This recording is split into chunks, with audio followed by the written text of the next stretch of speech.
Hello again, everybody. Welcome back to a brand new episode of Satch Talks on YouTube. If you didn't know, yesterday I did do my episode of Kion Tour.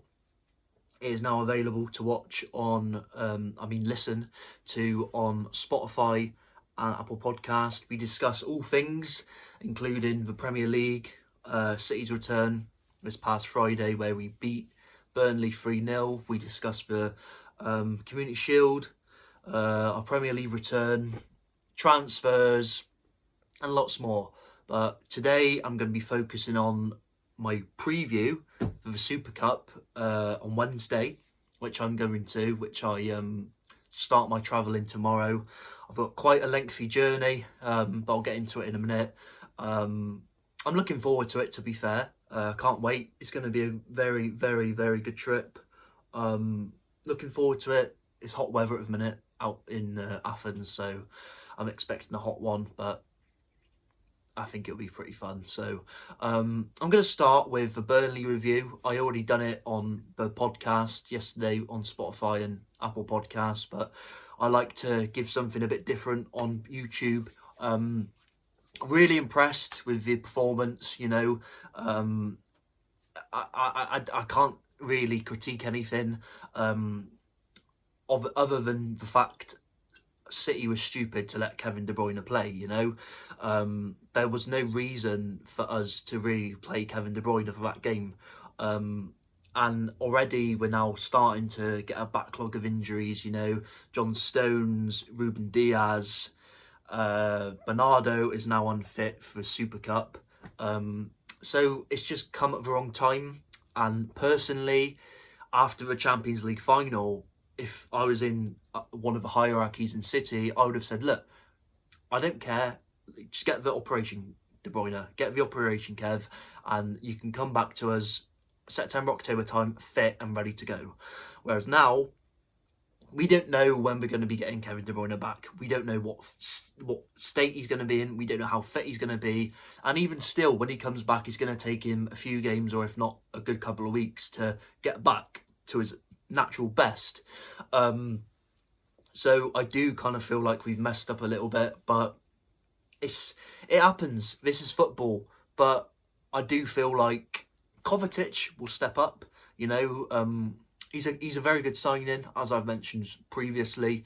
So players like this have to step up. We've got Rodri now, who's really, really but has made a huge impact. And he scored Friday, another top goal. You know, you can always count on Rodri. Got the goal for us in the Champions League final. So I think we'll win the Super Cup.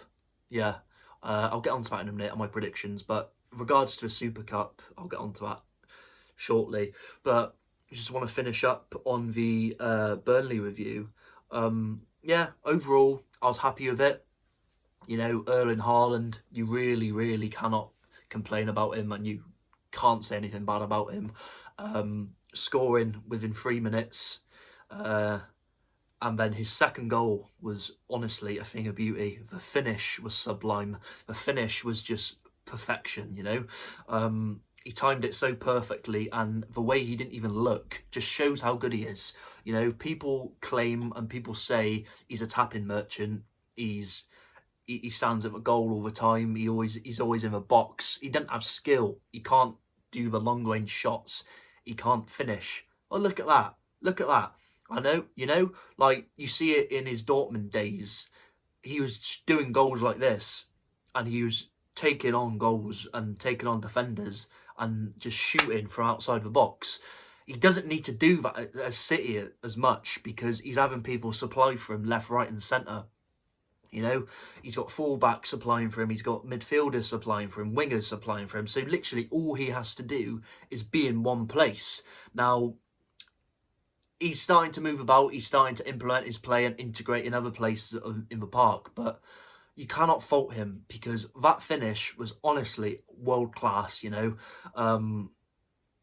Yeah, expect more from him because I said it in my podcast yesterday with Keon, and I'll say it now. I do think if anyone's going to break Haaland's record, it'll be him. And I do honestly think that he has a very high chance of breaking it again, because you can see already that he's hungry for more. He's shouting at the other players, pass me through this ball, feed me it through, like when we're almost at half time. And you can see the hunger is still there, which is what you want to see. As a fan, you want to see your number 9 striving for goals, striving for success. And you know that he's not going to let off, and he's not going to give an inch. So I'm confident, we've got the best number 9, we got the best striker in the world for the job. And I'm lost for words, because he's so good. And the fact people were saying after the Community Shield, oh yeah, I reckon people have got him sorted now. I reckon people have him sussed. It's a Community Shield. You haven't learnt your lesson again after the Community Shield last year, where he missed a sitter against Liverpool, but then he ended up tearing up the league. He's going to do the same again this year. He's a robot. He's our Viking. He's our striking Viking. He's Erling Haaland, and he's going to score more than you, and I have no doubt about it.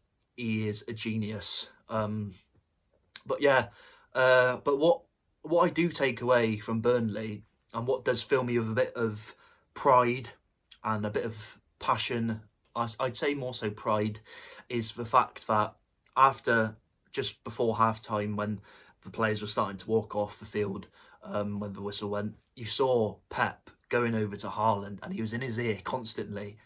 I love that. That's what I love about Pep. The fact that he's always on them. He's always striving for more. He was 2-0 up at half-time, and he's already on Haaland, telling him to do this. You don't need to be telling Bernardo to pass it to you and to go with a long ball. We're almost at half-time. So you can tell that Erling is hungry for more goals, but I think with experience, with all the other players, comes knowing that the game could be risked if you go for the long ball over, and you jeopardise that 2-0 lead just before half time. It's too risky. You could then have a potential risky counter-attack, and you've left the door open. So I love the fact that he's getting on them, and he's telling them to stay hungry, to stay at it, because it's so easy to become complacent after winning a treble.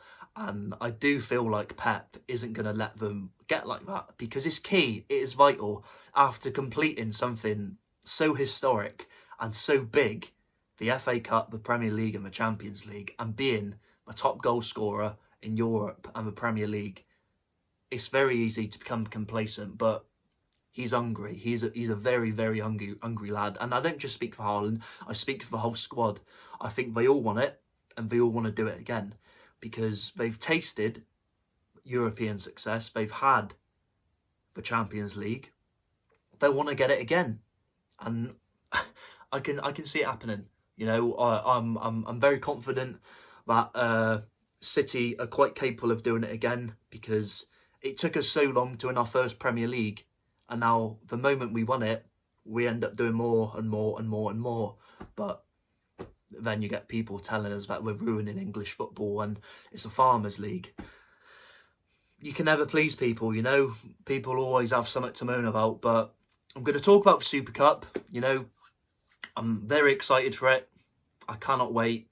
I didn't get to go to the Champions League final, so I thought, you know what?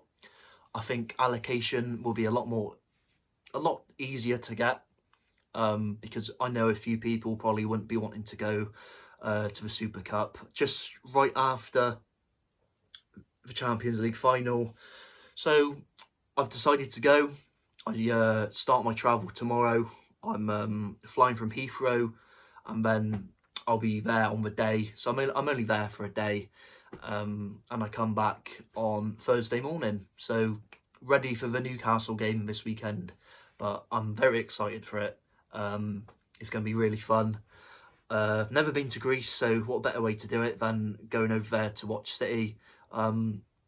Looking at Sevilla, which I have been recently, because it's always good to look at the other team before big games like this, because I'm treating it as a big game. It's a chance for us to win our first ever UEFA Super Cup, you know, and you get here on merit. You get here by winning the Champions League, and like with the Community Shield, it's a completely different cup. But Arsenal didn't get there on merit. They got there on invitation, because we won the Premier League and we also won the FA Cup. Arsenal didn't win anything. And in my opinion, West Ham should have been the team in that Community Shield, because they actually won a European trophy. But that's another topic of conversation for another day. But regarding the Super Cup, it's something that I take a lot of pride in, because we've got the privilege of competing for another European trophy, albeit people might call it a Mickey Mouse Cup. I don't care. It's a chance for me to go over to Athens, a place I've never been before, and watch my team potentially lift another trophy. And I cannot wait. You know, win or lose, it's going to be a great trip. I can't wait to potentially meet a load of you. And have a good time. You know, I've been wanting to do a good European away for a while, because I wasn't that lucky with the allocations for Champions League away games. So I'm excited for this. I really am. It's going to be great. But I think City will win. I'm going for a comfortable 3-1. I think Sevilla will score, because they are quite good. I mean, you don't win the Europa League for nothing. They'll give us a game, but I do think City will have too much for them on the night. I think Haaland will start. I think we'll have an attacking three of Haaland, Foden and Grealish. And then I do think Gvardiol will start. And depending on the fitness of John Stones, I think we could even potentially see Stones back, which I really hope. So I think it could be Edison, Rico Lewis, Akanji, Gvardiol and Walker. That would be a very, very good back line. Or switch Akanji for Stones if Stones is fit. So you got Stones and Gvardiol as your two centre-halves. But either way, I think City will get the job done. I can see Kovacic and Rodri in the midfield role. Maybe even Foden. So you got Palmer, Grealish and Haaland up top. Rodri, Foden and Kovacic in the middle. I don't know what Pep's going to do. I don't even know. None of us know what Pep's going to cook up. But I just have a feeling we're going to win it, because it's our first time, it's our first chance to ever get our hands on a Super Cup. And like I said, we've got here on merit. We've earned this. We've won the Champions League. Now, let's go get our first ever Super Cup. I'm buzzing. It's going to be a great trip. Thank you again for watching this video. Do make sure to go and check out my Spotify. I have done the recent podcast with Keon. It's a lot longer than this. You're talking about a good hour and 20 minutes. So if you do like a long listen, I recommend you listening to that. And please be sure to leave a 5-star rating review. It does massively help on Spotify. Make sure to like and subscribe on YouTube as well, because that also helps a lot. And yeah, enjoy the Super Cup, and hopefully see a few of you out there. If not, I'll hopefully see you this weekend at Newcastle. MCFC, okay.